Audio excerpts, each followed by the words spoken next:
नमस्कार, जय हिंद। तो दोस्तों आज हम बात करेंगे कि ई आवास पोर्टल केंद्रीय सशस्त्र पुलिस बल सीपीएफ ई आवास पोर्टल में हम कैसे रजिस्टर या फिर लॉगिन कर सकते हैं। दोस्तों रजिस्ट्रेशन एवं लॉगिन के लिए दो प्रोसेस अलग अलग है। सबसे पहले आपको रजिस्ट्रेशन करना होता है।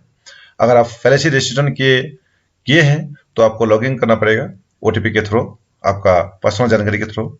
और अगर आपको पता नहीं है कि आपने रजिस्ट्रेशन किया कि नहीं किया, तो दोस्तों सबसे पहले आपको जो eavas.cpf सबसे ऊपर आपको दिख रहा है .government.in है, ये टाइप करके आप अपने मोबाइल से या फिर लैपटॉप से कहीं से भी बस इतने आपको लिखना है कि eavas.cpf.gov.in।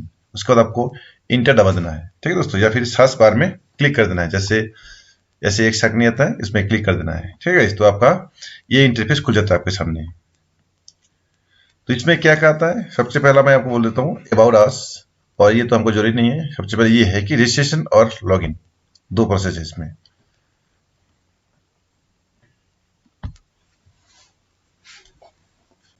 तो सबसे पहले दोस्तों हम बात करते हैं रजिस्ट्रेशन के बारे में। अगर आपने रजिस्ट्रेशन किए हैं तो जस्ट आपको यहाँ क्लिक करना है और आप जो सीपीएफ जिस संगठन के कर्मी है उसमें क्लिक करना है। तो मेरे पास एक दूसरे का नंबर है, मैं उसके आपको चेक करके दिखाता हूँ। तो आपको सबसे पहले चेक करना है कि आपने रजिस्ट्रेशन किया है कि नहीं किया है। जैसे आपने अपने संगठन का नाम लिख दिया एसएसबी, उसके बाद अपना जो फोर्स नंबर है वो टाइप करके आप सबमिट करेंगे। अगर आप ऑलरेडी रजिस्ट्रेशन है तो आपके पास ये पॉपअप मैसेज आएगा जिसमें लिखा होगा you are already registered, please logging to contact admin. तो इसमें आप ओके करेंगे तो आपको जैसे ये ऑलरेडी रजिस्ट्रेशन है तो आपको यहाँ जाके लॉगिन पेज में लॉगिन करना पड़ेगा, ठीक है दोस्तों। अगर आप रजिस्ट्रेशन नहीं किए हैं तो यहाँ आके आपको रजिस्ट्रेशन करना है। रजिस्ट्रेशन करते ही आपका ऊपर जो ये नेम है इसमें आपका नेम, आपका फोर्स नेम, उसके बाद आपका रेजिग्नेशन, आपका यूनिट का नाम, आपका मोबाइल नंबर, ईमेल आईडी सब कुछ शो हो जाते हैं, ठीक है दोस्तों। उसके बाद ये जो ईमेल आईडी और फोन नंबर है ये आपको टाइप करना होता है। उसके बाद रजिस्ट्रेशन में क्लिक करके आपको रजिस्ट्रेशन करना होता है, ठीक है गाइस। तो गाइस जैसे इस बंदे का रजिस्ट्रेशन है तो इसका हम आगे प्रोसेस देखते हैं कि कैसे अभी लॉगिन कर सकते हैं। तो दोस्तों ये जो प्रश्न है आपको मन में कि कैसे रजिस्टर करें, वो आपको क्लियर होना चाहिए। कंसेप्ट आपका रजिस्टर हो जाते हैं, आपके पास मोबाइल में एक मैसेज भी आ जाते हैं, ठीक है दोस्तों। उसके बाद आपको क्या करना है, जस्ट रजिस्ट्रेशन का ऊपर एक दूसरा टैब है लॉगिन, आपको लॉगिन में क्लिक कर देना है, ठीक है।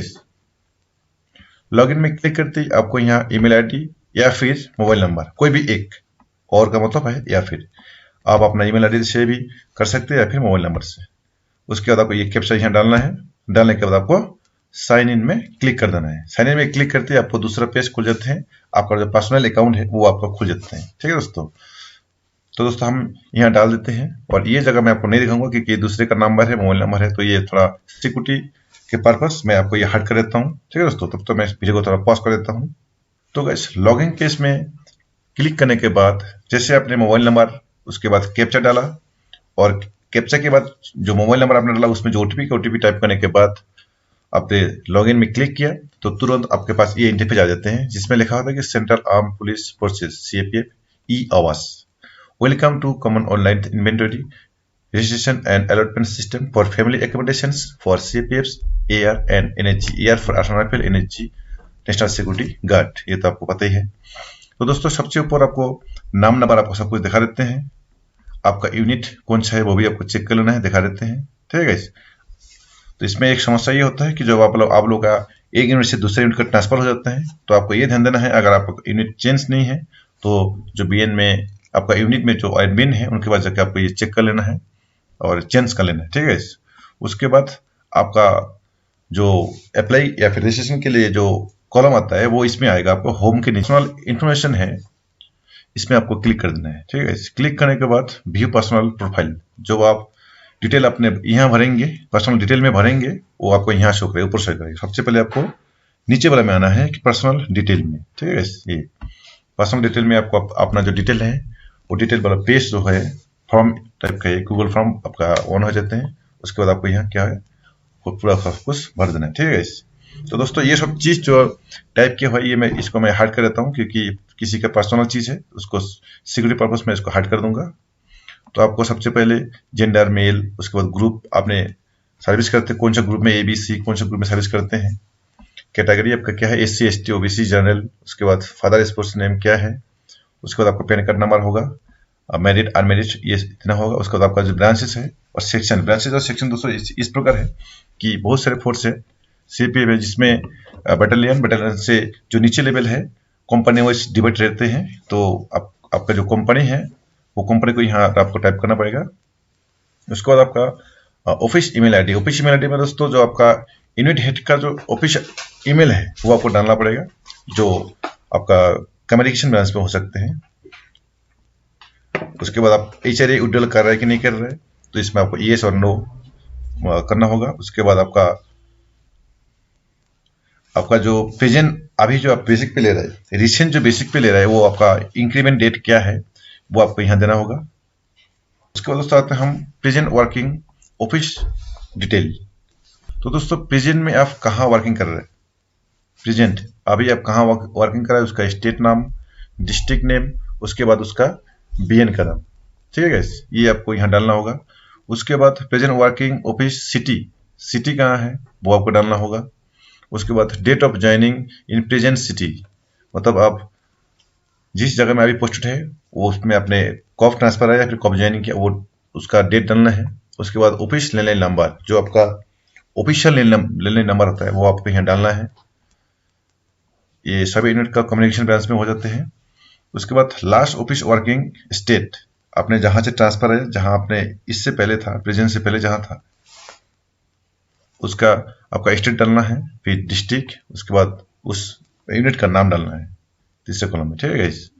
उसके बाद रेसिडेंशियल एड्रेस, आपका घर का एड्रेस। तो गाइस नीचे आता है कि रेसिडेंशियल एड्रेस मतलब आपका घर का एड्रेस क्या है। अगर आपका घर म्यूनिसिपल एरिया में पढ़ते हैं, सिटी में पढ़ते हैं, तो आपको येस करना है या फिर आपको नो करना है। उसको आपका परमानेंट एड्रेस इस कॉलम में लिख देना है, विलेज, पोस्ट, तहसील, डिस्ट्रिक्ट या फिर पोस्टल इंडेक्स नंबर मतलब पिन, ठीक है दोस्तों। उसके बाद आपने अगर प्रेजेंट में कोई गवर्नमेंट कोटा लिया है तो उसके लिए आपको येस या नो लिखना है। उसके बाद आपका होम टाउन डिटेल में आएगा आपका घर का स्टेट क्या है, डिस्ट्रिक्ट क्या है और सिटी क्या है, ठीक है दोस्तों। उसके बाद आपको क्या करना है, सेव एंड कंटिन्यू में आपको क्लिक करना है, ठीक है गाइस।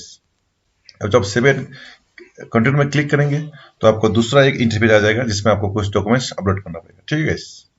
तो गाइस जैसे ही आप कंटिन्यू सेव एंड कंटिन्यू में क्लिक करते हैं तो आपके पास दूसरा इंटरफेस इस तरफ आ जाते हैं, central police force CPF detail of family members. आपका जो फैमिली मेंबर्स है या आपका नाम तो जुड़ गया, उसके बाद आपका वाइफ, आपका सन, आपका डॉटर या फिर आपका जो माता पिता है उसको भी आप डाल सकते हैं अगर आपके ऊपर डिपेंडेंट है तो, ठीक है गाइस।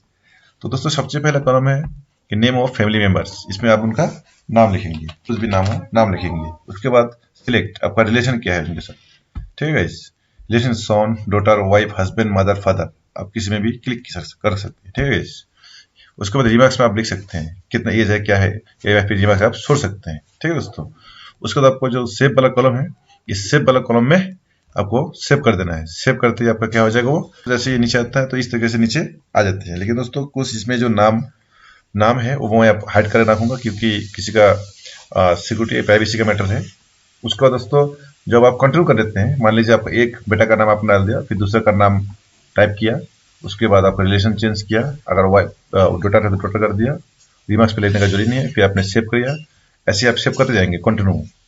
अगर 3-4 डालना है फैमिली मेंबर तो 3-4 बार आपको सेव करना पड़ेगा, ठीक है। उसके बाद लास्ट में आता है दोस्तों क्या है, लास्ट में आता है कंटिन्यू, ठीक है। कंटिन्यू में आपको क्लिक कर देना है। जैसे आप कंटिन्यू में क्लिक कर देते हैं तो आप तीसरा इंटरफेस आ जाते हैं जिसमें होता है कि डॉक्यूमेंट्स अपलोड, जैसे अपलोड डॉक्यूमेंट्स लिस्टेड बिलो। अब ये दोनों आपको डालना ही पड़ेगा, क्या क्या, एक है पासपोर्ट साइज फोटो, दूसरा है आपका पे स्लिप PDF में, ठीक है। जब आप ये चूज फाइल में क्लिक करेंगे तो आपके सामने आपका मोबाइल में या फिर फाइल होगा, अलग अलग ड्राइव में, अलग अलग जगह में, वहां जाके आप अलग अलग से इसको क्लिक कर सकते हैं। जब भी आप क्लिक कर देंगे और उसके बाद ओपन कर देंगे तो यहाँ ओपन हो जाएगा, ठीक है। उसके बाद आपको क्या करना है, सेव में क्लिक कर देना है। सेव में ऐसे क्लिक करने के बाद दोस्तों नीचे और एक कॉलम आपका आएगा क्या कि फाइनल सबमिशन। इस फाइनल सबमिशन में आपको क्लिक कर देना है, ठीक है गाइस। और फाइनल सबमिशन क्लिक करते हैं दोस्तों आपके पास एक प्रिंट वाला ऑप्शन आ जाएगा, आपको एक कॉपी प्रिंट करके रखना है अगर आप रखना चाहते हैं तो। उसके बाद तुरंत जो आपने डाटा भरे हैं पूरे डाटा कहाँ चले जाते हैं, आपका यूनिट में जो एडमिन है ई आवास पोर्टल का एडमिन, उनके पास चले जाते हैं, फिर अगले काम उनका होता है, ठीक है गाइस।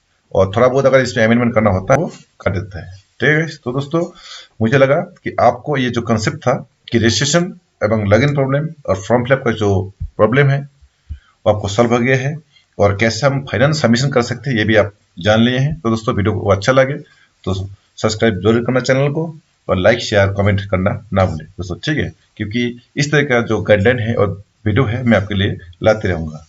तो दोस्तों तब तक ले गए, नमस्कार, जय हिंद।